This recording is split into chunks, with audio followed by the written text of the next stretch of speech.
Poverty and Finland seem like words that don't belong in the same sentence. After all, we're talking about the country that has been named the happiest in the world 8 times in a row. Here, hospitals are public and efficient, schools are among the best in the world, corruption is practically non-existent, and trust in the government exceeds 80%. But is it really all a Nordic fairy tale? Because outside the postcard views of Helsinki and the landscapes of Lapland, there is another side to Finland.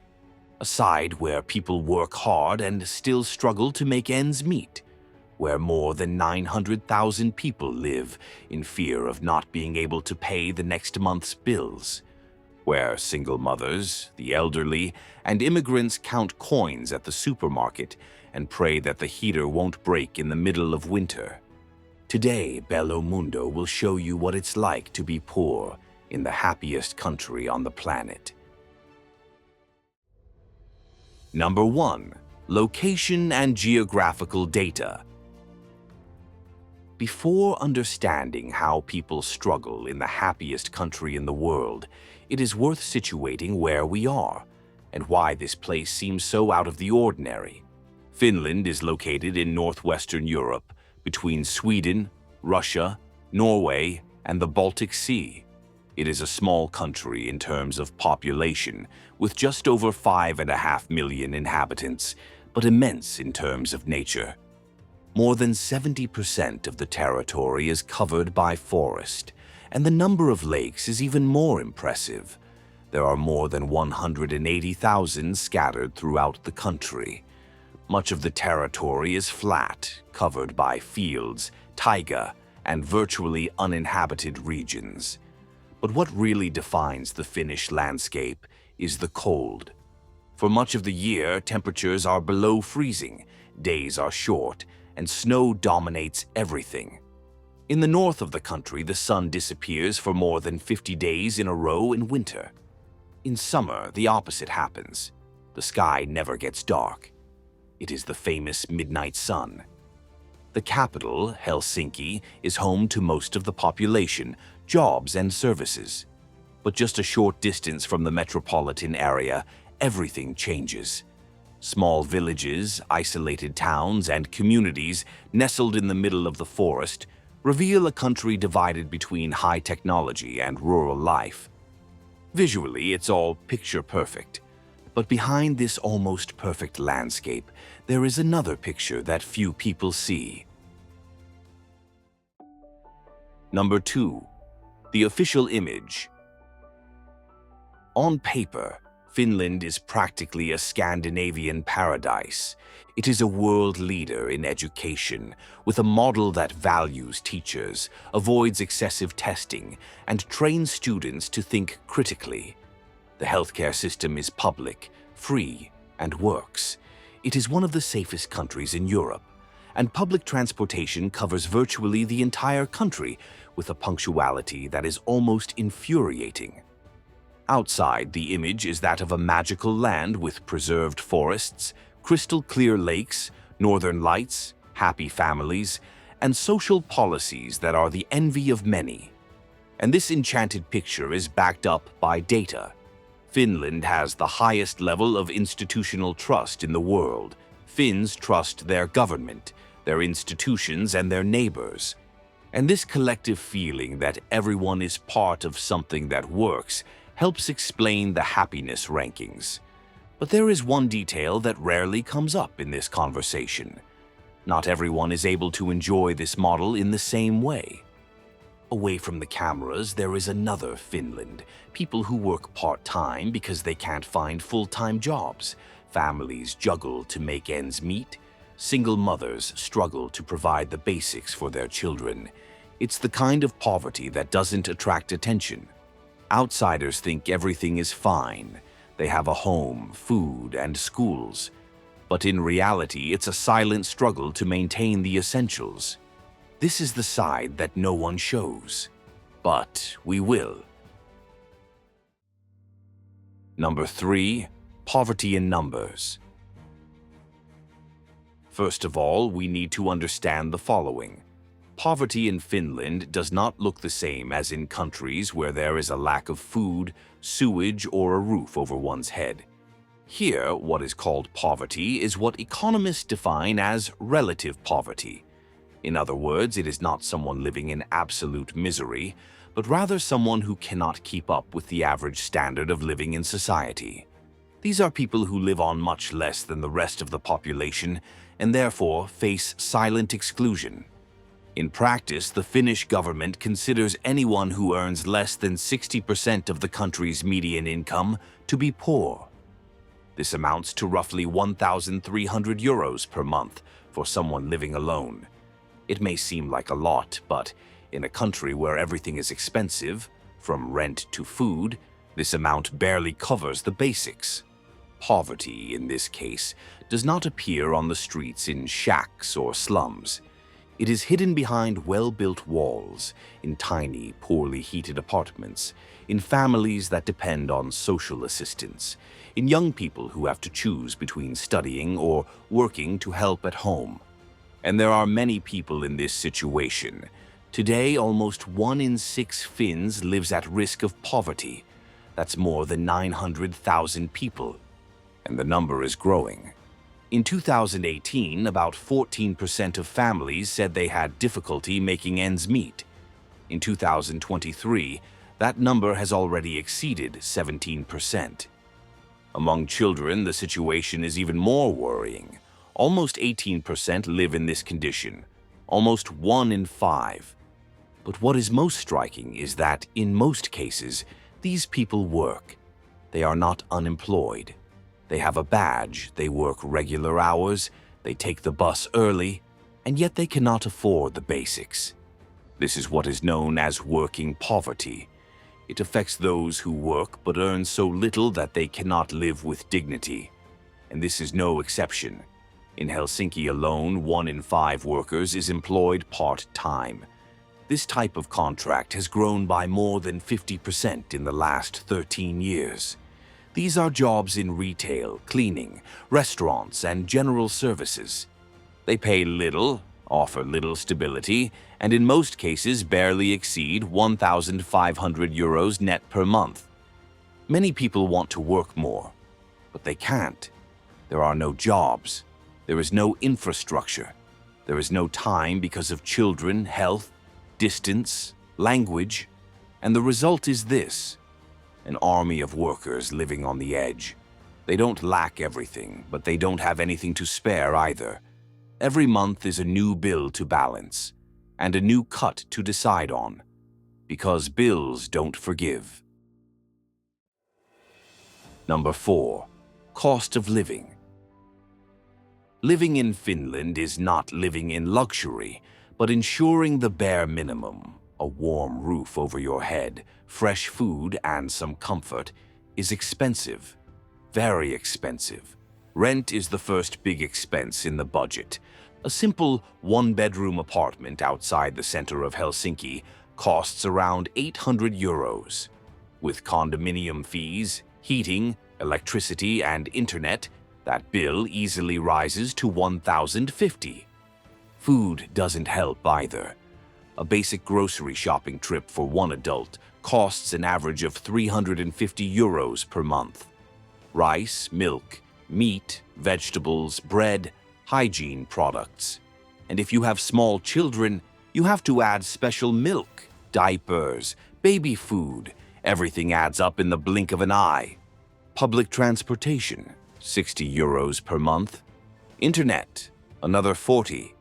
And then there are the unavoidable expenses: clothing, medicine, cell phone, basic leisure activities. At least another 200 euros. All in all, living with a minimum of dignity in Finland, without luxury or excess, requires around 1,660 euros per month. That is, of course, without any unforeseen expenses along the way. Now look at the other side. A full-time worker earns, on average, between 2,200 and 2,600 euros net per month. With that amount, you can live, you can even save a little, but those who work part-time, and this group is growing, take home between 1,200 and 1,300 euros. In other words, the salary does not even cover the basics. And if the person has children, the monthly cost easily exceeds 2,500 euros. The numbers simply don't add up. And when that happens, what's left is silent hardship. Cut back here, delay payments there, pay what you can. It's like doing magic with what you have and hoping every month that nothing gets out of control.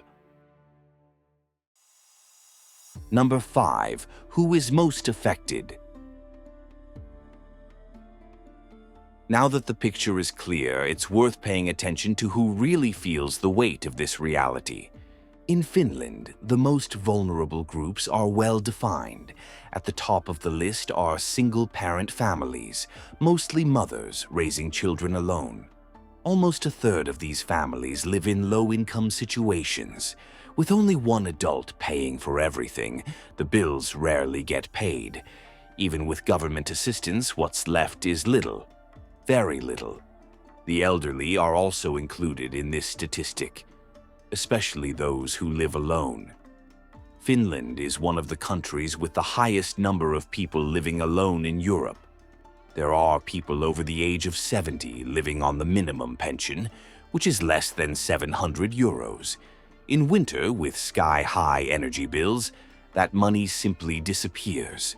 And loneliness, combined with the cold and distance from services, makes everything even more difficult.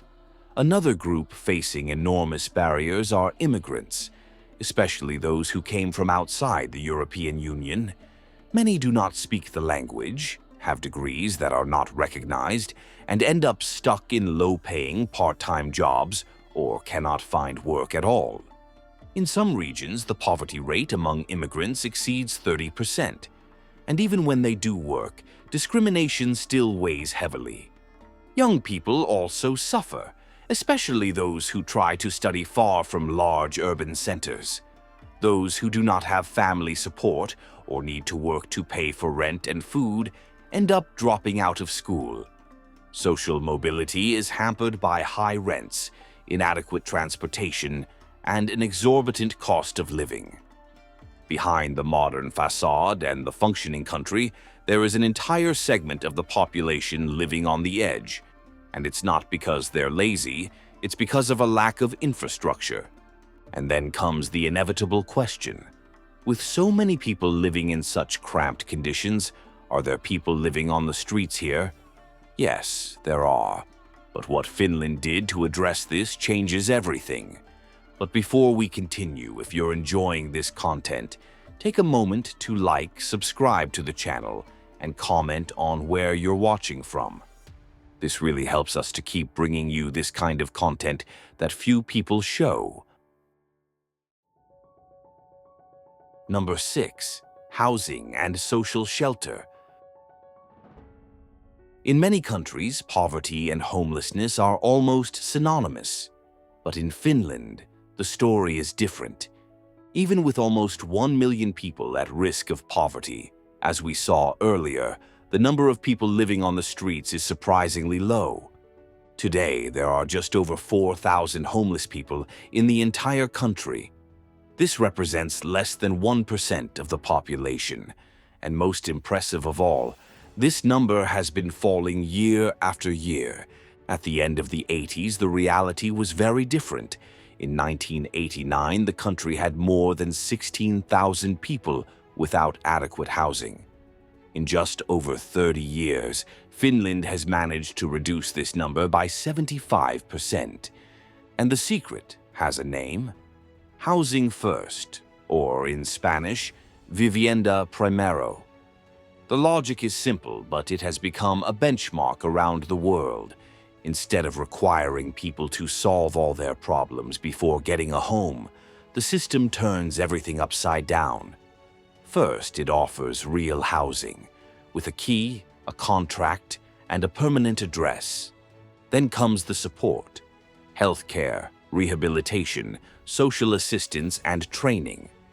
The idea is that no one can start over without stability, and housing is the first step. The model has been so successful that Finland has become the only country in the European Union with a steadily declining homeless population. This has become a national priority. The government, together with specialized organizations, began to invest heavily in permanent and affordable housing. Most importantly, the program has survived changes in government, ideologies, and parties. It has become state policy, and a policy of humanity. To ensure that this continues to work, there is a law that stipulates that at least 25% of all new construction in cities must be for social housing. This prevents large urban areas from becoming exclusive to the elite and keeps space for those who need it most. Of course, not everything is perfect. Some cities move faster than others. There are criticisms of bureaucracy and the slowness of certain processes. But overall, the strategy works, and it serves as an example for the whole world. Number 7. How the country tackles poverty. In addition to its housing program, Finland has something that many countries still dream of achieving: a public system that leaves no one behind.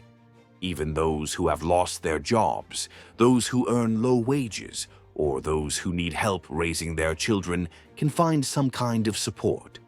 This entire structure is managed by Kela, the Finnish Social Security Institute. It administers a network of benefits ranging from unemployment assistance to family allowances, rent subsidies, emergency aid, and support for students.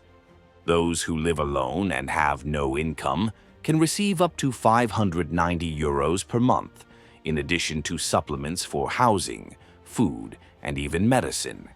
Families with children receive monthly assistance per child, and the more children, the higher the amount. Students have access to scholarships. Low-income workers can receive wage supplements. None of this solves all the problems, but it helps cushion the blow. And perhaps most importantly, all of this is treated as a right. There is no idea that if you want it, you have to go after it, or only those who prove they deserve it get it. The basis of the system is different. Here, poverty is not seen as individual failure. It is a collective failure, and therefore it requires a collective response. Of course, the system also has its flaws. There is bureaucracy, delays, budget cuts, and long lines to get services. But even with its flaws, Finland remains a benchmark for public welfare policies. And that explains a lot.